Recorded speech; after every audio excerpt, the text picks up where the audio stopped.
में काफी टॉपिक्स तो बेटा मैंने ऑनलाइन ही पढ़ाए हुए हैं। 41 क्वेश्चंस आपके कहीं नहीं गए हैं अगर आपने इतना भी कर लिया तो।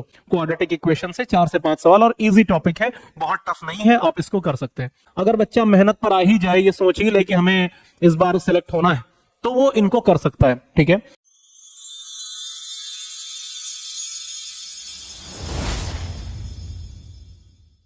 Hello and welcome dear students to target defence academy. मैं अमर, आपका मैथमेटिक्स मेंटोर, आप सभी का स्वागत करता हूं। बेटा 14 सितंबर आने वाला है, ठीक है, बहुत ही कम दिन रह गए हैं आपके एनडीए एग्जाम के लिए।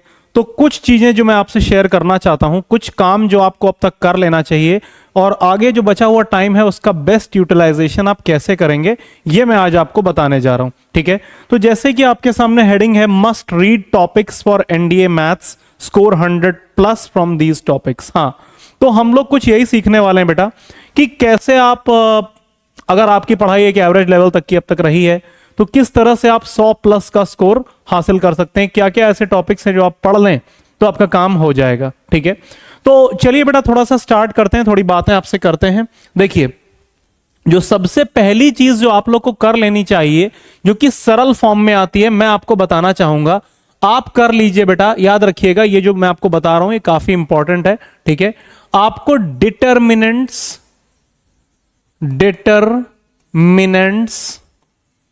प्लस मैट्रिसेस, ठीक है, ये टॉपिक आपको करना चाहिए। ठीक है, ये एक इजी टॉपिक है, बहुत टफ नहीं है और क्वेश्चंस इससे एक बड़ी मात्रा में आते हैं। लगभग 8 के लगभग सवाल आपको देखने को मिल जाते हैं, कभी कभी 10 भी, कभी कभी 7 भी, लेकिन हाँ लगभग 8 सवाल आप ये मान सकते हैं कि आपको इस टॉपिक से देखने को मिलेंगे। ठीक है, और ये ऐसे टॉपिक्स होते हैं बेटा, अगर आप चाहें तो 1 से 2 दिन में अगर बच्चा मेहनत पर आ ही जाए, ये सोच ही ले कि हमें इस बार सिलेक्ट होना है, तो वो इनको कर सकता है। ठीक है, अच्छा, उसके बाद बेटा जो अगला टॉपिक जो मैं आपसे कहना चाहूंगा, वो कहना चाहूंगा क्वाड्रेटिक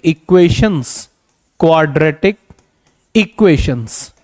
ठीक है, लगभग ये मान सकते हैं कि इससे भी आप 4 से 5 सवाल आपके एग्जाम में पूछे जाते हैं। ठीक है, क्वाड्रेटिक इक्वेशन से 4 से 5 सवाल और इजी टॉपिक है, बहुत टफ नहीं है, आप इसको कर सकते हैं। ठीक है, फिर बारी आती है बेटा एक ऐसा टॉपिक जो आप लोगों ने बचपन से पढ़ा होता है, बचपन यानी क्लास 10 से, नाम है ट्राइगोनोमेट्री।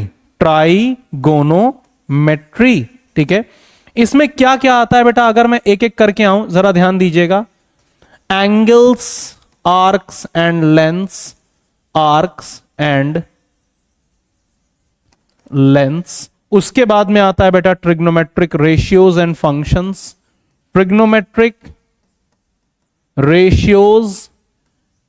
फंक्शंस, एक ही अगला टॉपिक आता है। उसके बाद में बेटा आता है ट्रिग्नोमेट्रिक इक्वेशंस, फिर बेटा आता है आपका प्रॉपर्टीज ऑफ ट्रायंगल्स आता है, फिर आता है हाइट एंड डिस्टेंस, और बेटा लास्ट में जो टॉपिक आता है वो आता है इनवर्स ट्रिग्नोमेट्रिक फंक्शंस, ITF।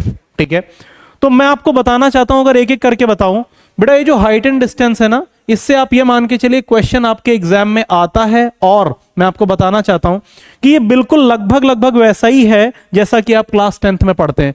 इक्का दुक्का लेवल आपका एडवांस भले इसमें आ जाए, लेकिन और कुछ नहीं है, ये एक इजी टॉपिक है। फिर ये भी वंस अगेन आप लोग ने पढ़ा होता है, अगर आपने थोड़ी बहुत भी पढ़ाई 11th में करी है तो ये टॉपिक आप लोग पढ़ते हैं। ठीक है, ये पूरी जो बेटा ट्रिग्नोमेट्री है, आप ये समझ लीजिए, इसे आप कंप्लीट कर सकते हैं।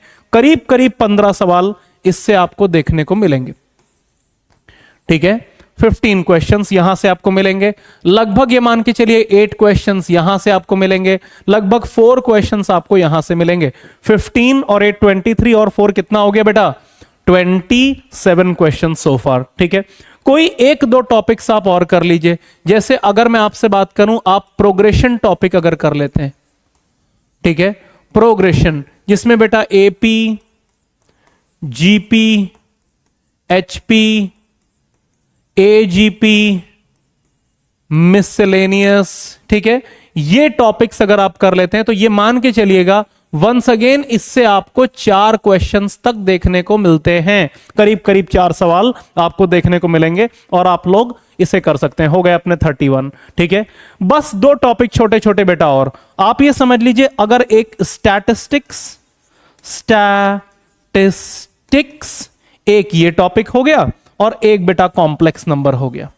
ठीक है, स्टैटिस्टिक्स और कॉम्प्लेक्स नंबर, इतना अगर आपने कर लिया, दोनों को मिला करके ये मान लीजिए करीब करीब 10 क्वेश्चंस आपको देखने को मिलेंगे, 10 क्वेश्चंस मोर। तो 31 + 10 कितना होता है बेटा? 41 क्वेश्चंस। ठीक है, 41 क्वेश्चंस आपके कहीं नहीं गए हैं अगर आपने इतना भी कर लिया तो। अब देखो बेटा, अगर मैं, जैसे होता क्या है, कई बच्चे मैथ से बहुत घबराते हैं, मैथ्स कई बच्चों का अच्छा नहीं होता, कई बच्चे बायो स्ट्रीम से होते हैं, कई बच्चे आर्ट्स स्ट्रीम से होते हैं। ठीक है, तो वो लोग भी एनडीए को देना चाहते हैं। अब बेटा बताइए, अगर मैं आपसे ये कह दूं 41 सवाल आप कर लीजिए और एफिशिएंसी फिर हाँ इतनी अच्छी रखिएगा कि करीब 37 38 आपके सही हो जाएं। ठीक है, इतना तक तो रखिएगा बेटा। अगर सिर्फ 41 क्वेश्चंस करके जा रहे हैं, 37 38 आपके सही हैं, तो ये है कि हाँ आपका जो सेक्शनल कट ऑफ होता है वो आपका निकल जाएगा। ठीक है, तो I just wish you all the best. ठीक है, मैं चाहूंगा कि इतना आप कर लीजिए। इसमें काफी टॉपिक्स तो बेटा मैंने ऑनलाइन ही पढ़ाए हुए हैं, क्वाड्रेटिक पढ़ाया है, कॉम्प्लेक्स पढ़ाया है, प्रोग्रेशन पढ़ाया हुआ है। ठीक है, ये 3 तो मैंने, हाँ मैं देख सकता हूं मैंने, अच्छा हाँ डिटर्मिनेंट्स भी मैंने पढ़ाया हुआ है। ठीक है, तो इतने टॉपिक्स तो मैंने यही पढ़ाए। अगर आप यही कर लेंगे तो ये मान के चलिए कि एक बड़ा आपका हेडेक दूर हो जाएगा। ठीक है, पीछे अगर पड़ जाएंगे तो हाँ अभी भी चांसेस हैं कि शायद आप सेक्शनल कट ऑफ को निकाल पाए, लेकिन फिर भी बेटा मैं यही कहूंगा कि you should work hard all through out the year. ठीक है, तो यहां पर मैं अपनी बात को अभी के लिए विराम दूंगा। ठीक है, सभी लोग अपना ध्यान रखिए। जय हिंद।